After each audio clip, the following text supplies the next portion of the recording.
Mabati mga kapanalig! Welcome uli sa ating sama-samang pagninilay sa salita ng Diyos dito sa ating Lectio Divina. Ako po si Sister Vanji. At ako naman po si Sister Lo. Kumusta na kayo? Naku, nangangalahati na tayo sa ating Lenten journey. At nasa ika-54 na episode na tayo ng ating Lectio Divina. Salamat sa Diyos at buhay pa tayo. Pero medyo mainit ang panahon ngayon. Ingat-ingat sa heat stroke. Sana nag-iinit rin ang ating puso sa pagmamahal sa Panginoong Hesus. Hari nawa.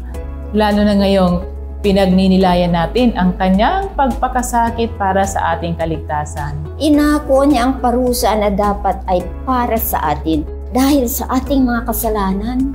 Na paulit-ulit pa nating ginagawa at paulit-ulit rin niya tayong pinapatawad. Talagang walang hanggan ang kanyang awa. Yan ang pagninilayan natin ngayon. Manalangin tayo. Sa ngalan ng Ama at ng Anak at ng Espiritu Santo. Amen. Mapagmahal naming Ama, maraming salamat po sa buhay at mga biyaya na patuloy mong ibinibigay sa amin araw-araw. Nagpapasalamat po kami sa iyong walang hanggang pag-ibig na aming nakakamtan sa pamamagitan ng iyong anak na nagpakasakit, namatay at nabuhay na maguli para sa aming kaligtasan. Sa aming paglalakbay, tulungan mo po kaming maisabuhay ang mensahe na nais mong ipabatid sa patuloy naming pagninilay ng iyong walang hanggang pag-ibig na aming ginugunita ngayong Kwaresma.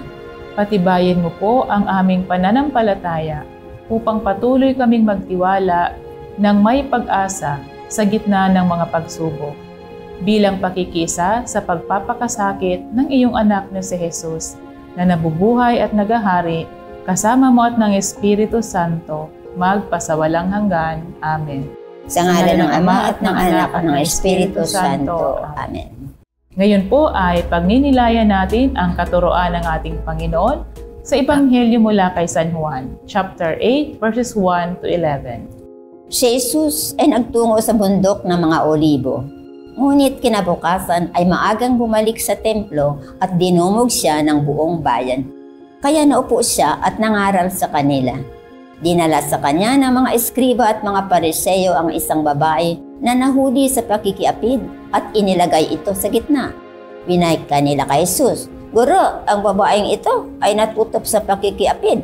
Sa batas ni Moises, ipinag-uutos na batuhin ang ganitong mga babae. Ano ang masasabi mo?" Ito ay itinatanong nila upang subukin siya at maisumbong. Datapwat yumuko si Jesus at isinulat ang daliri sa lupa. Dahil sa mapilit nilang pagtatanong sa kanya, tumuwid siya at sinabi sa kanila, "Ang walang kasalanan sa inyo, ang siyang unang pumukol ng bato sa kanya." At muling yumuko upang sumulat sa lupa.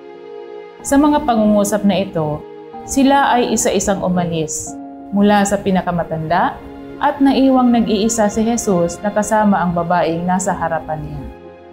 Tumuwid si Jesus at sinabi sa kanya, "Babae, nasaan na sila? Wala bang humatol na magparusa sa iyo?" Sumagot siya, "Wala, Panginoon." Sinabi ni Jesus, "Hindi rin kita hahatulan ng parusa.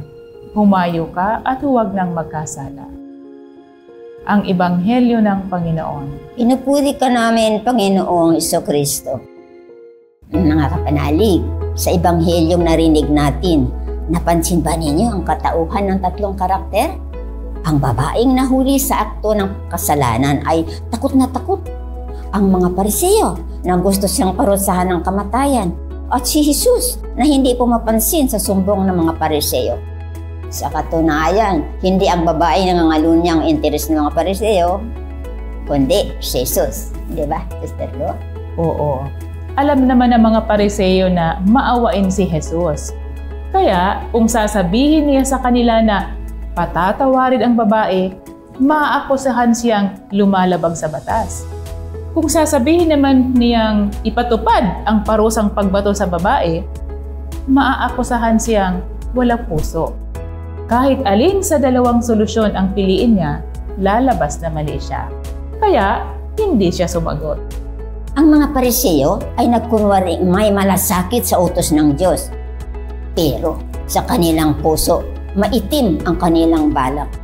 Si Jesus ang gusto nilang ipakita na lumalabag sa batas at dapat parusahan. Ngunit sa kanyang sagot sa kanila, binaligtad ni Jesus ang kaso sa hukuman. Ang taga-usig ay ginawa niyang hinuhukuman. Ang sino man sa inyo na walang kasalanan, siya ang unang magpukol ng bato.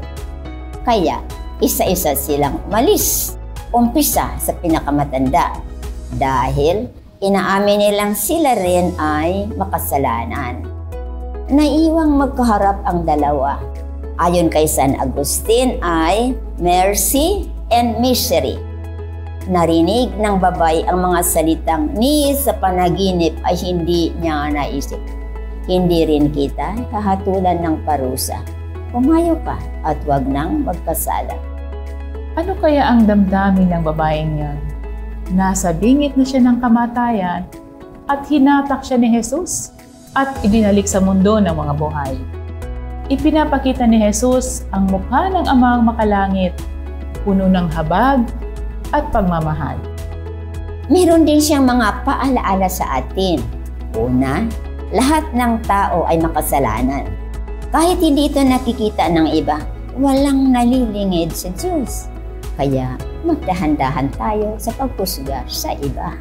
Pati sa pagnanais na ang nagkasala ng mabigat ay parusahan din ng mabigat. Isa pa, hindi ka nais-nais ang magbanal-banalan. Yung magkukunwari kang gumagawa ng mabuti para sa kailaluha, ikalwalhati ng Diyos at kabutihan ng kapwa. Pero sa kaibuturan ng puso ay merong nakasariling interes. Paano yan, Sister Vanji? Yun bang mga lantarang gumagawa ng masasamang bagay na laban sa katarungan, sa kapayapaan, at sa mabuting asal ay hindi na dapat sawayin o parusahan? Tingnan natin kung ano ang ginawa ni Jesus sa babaeng nangangalunya. Dalawang bagay. Una, sinabi niyang, I forgive you. Alam ng babaeng yun nagkasala sa sarap ng Diyos at ng tao. Puno siya ng takot, hiya, pait. Wala na siyang silbi sa kanyang pamilya at sa lipunan. Ikinahihiya siya ng lahat. Wala na siyang kinabukasan. Karapat-dapat na talaga siyang mamatay. Ang nakikita ng babae at ng mga Pariseo ay kawalan ng pag-asa. Ngunit nakikita ni Jesus ang tunay na katauhan ng babae, isang anak ng Diyos. Hindi siya kasalanan lang. Oo, nagkasala siya. Ba't hindi? Nasira na siya. Damaged goods, eka nga. Pero pwede siyang iligtas sa awa at kapangyarihan ng Diyos. Lalago at gaganda siya ulit. Nakikita ng Diyos ang kinabukasan at puno ito ng pag-asa.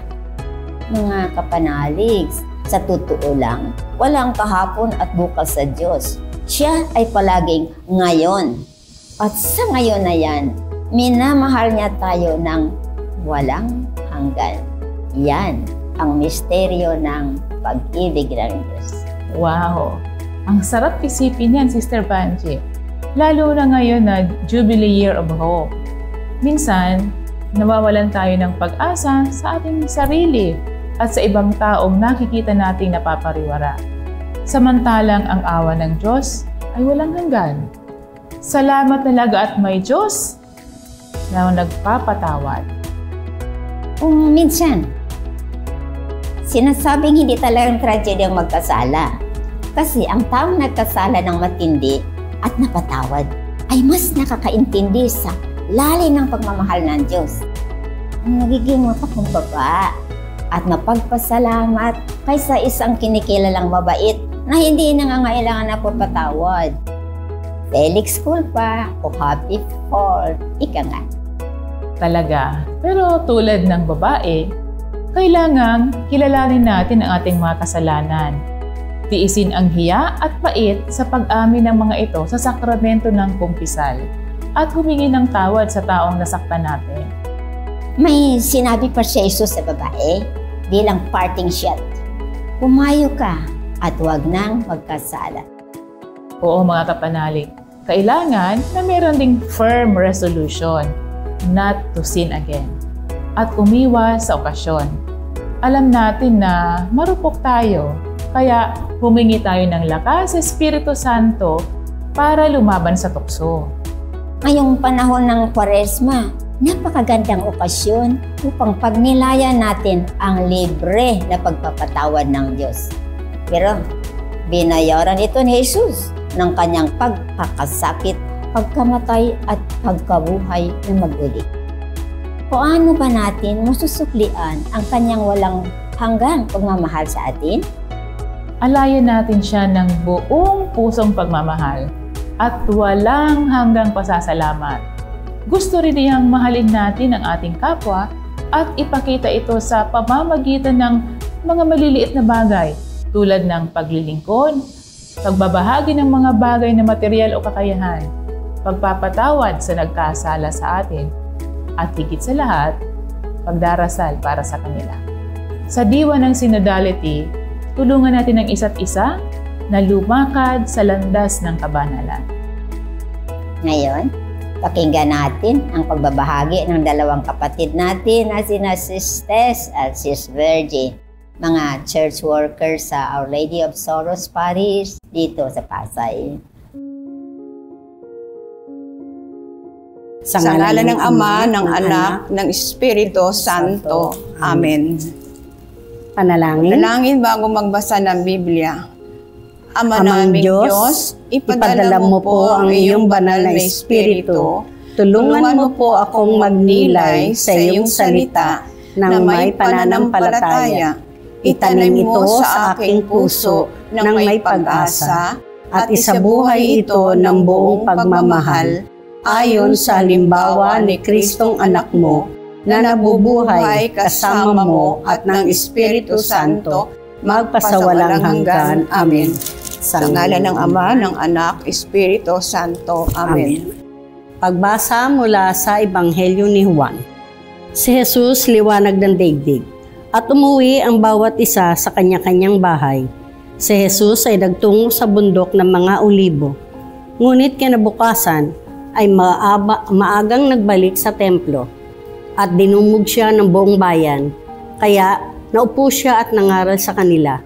Dinala sa kanya ng mga eskriba at mga pariseyo ang isang babae na nahuli sa pakikiapid at inilagay ito sa gitna. Winikan nila kay Jesus, "Guro, ang babaeng ito ay natutop sa pakikipag-apid. Sa batas ni Moises, ipinag-uutos na batuhin ang ganitong mga babae. Ano ang masasabi mo?" Ito ay tinatanong nila upang subukin siya at maisumbong. Datapwat yumuko si Jesus at isinulat ang daliri sa lupa. Dahil sa mapilit nilang pagtatanong sa kanya, tumawid siya at sinabi sa kanila, "Ang walang kasalanan sa inyo ang siyang unang pumukol ng bato sa kanya." At muling yumuko upang sumulat sa lupa. Sa mga pangungusap na ito, sila ay isa-isang umalis mula sa pinakamatanda at naiwang nag-iisa si Jesus na kasama ng babae na nasa harapan niya. Tumawid si Jesus at sinabi sa kanya, "Babae, nasaan na sila? Wala pong humatol na magparusa sa iyo." Sumagot siya, "Wala, Panginoon." Sinabi ni Jesus, "Hindi rin kita hatulan ng parusa. Umayo ka at huwag nang magkasala." Ito ang mabuting balita ng kaligtasan. Pinupuri ka namin, Panginoong Hesukristo. Amen. Para sa akin, ang pinagninilayan ko dito sa ating nabasa sa Ebanghelyo, sa akin kasi parang nangyari din sa akin yung nangyari dun sa babaeng sinasabi dito sa Ebanghelyo na ako'y hinusgahan din ng ibang tao na about sa, alam mo naman, di ba, uso ngayon ang marites. So, napagkamalan ako na ako ang nagmarites yung isang bagay na yon. So, ang ginawa ko na lang, hindi ko na sila pinansin.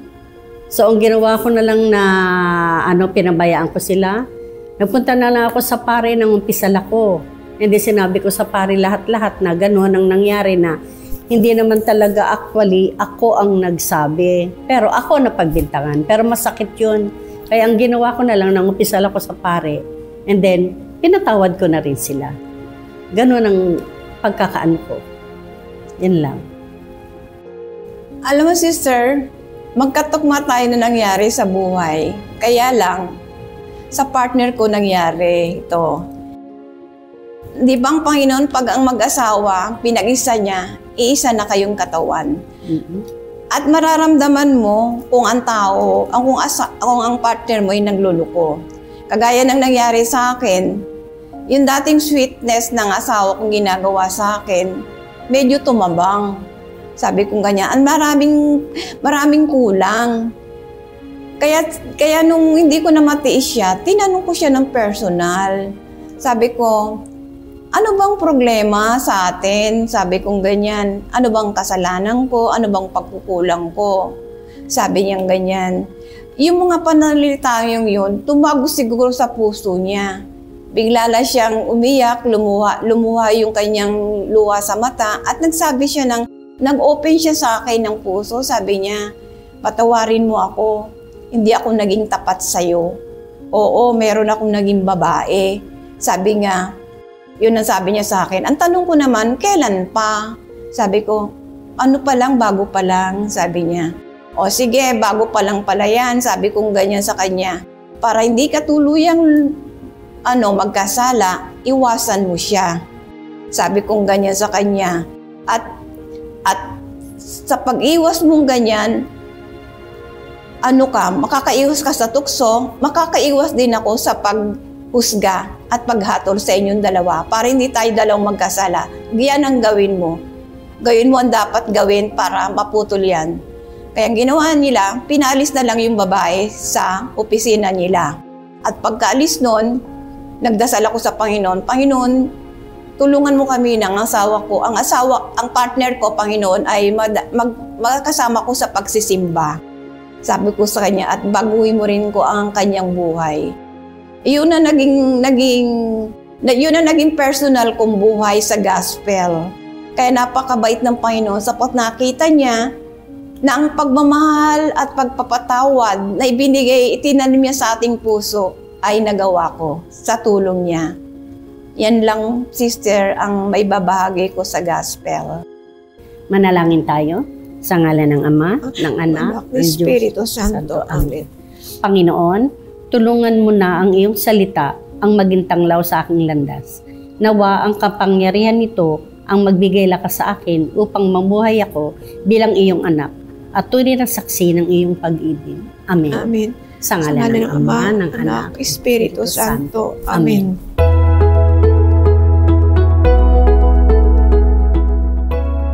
Maraming salamat, Sis Tess and Sis Verdes, sa inyong inspiring na pagbabahagi ng salita ng Diyos. Nawa, magpaalab ang salita ng Diyos sa ating pagmamahal sa Diyos at sa ating kapwa sa araw-araw na pamumuhay natin. At sa inyong lahat na patuloy na sumusubaybay dito sa ating Leksyon Divina, maraming salamat po.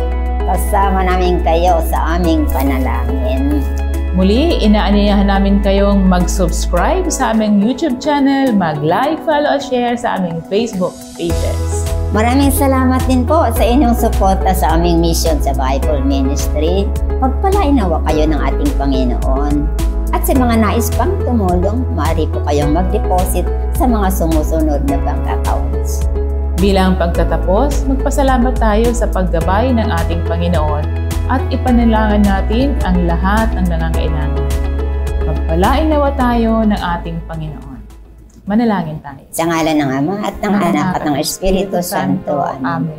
Mahal naming Ama, maraming salamat po sa iyong patuloy na paggabay sa amin dito sa aming Lakbay Quaresma. Ang iyong salita ang siya naming tanglaw, lakas at ligaya. Ipinauubaya namin sa iyo, O Ama, ang aming mga kamanlalakbay na nagsisikap na magpakabanan. Ang mga may sakit, lalo na si Pope Francis, ang mga obispo at kaparian, ang mga leader ng mga bansa, ang mga mahihirap, ang mga biktima ng pang-aapi, at ang mga gumagawa ng kabutihan na hinaharas. Sa tulong ng iyong grasya, maging tunay na saksi nawa kami ng pag-asa sa mga nagdurusa. Hinihiling namin ito sa pamamagitan ng Kristong anak mo na nabubuhay at naghahari kasama mo at ng Espiritu Santo, magpasawalang hanggan. Amen. Sa ngalan ng Ama at ng Anak at ng Espiritu Santo. Amen. Mga kapatid, maraming salamat po. Hanggang sa muli, lagi nating alalahanin, mahal tayo ni Lord. Purihin siya ngayon at magpakailanman. See you next first Wednesday of May at 6 p.m. here in this FB page and YouTube.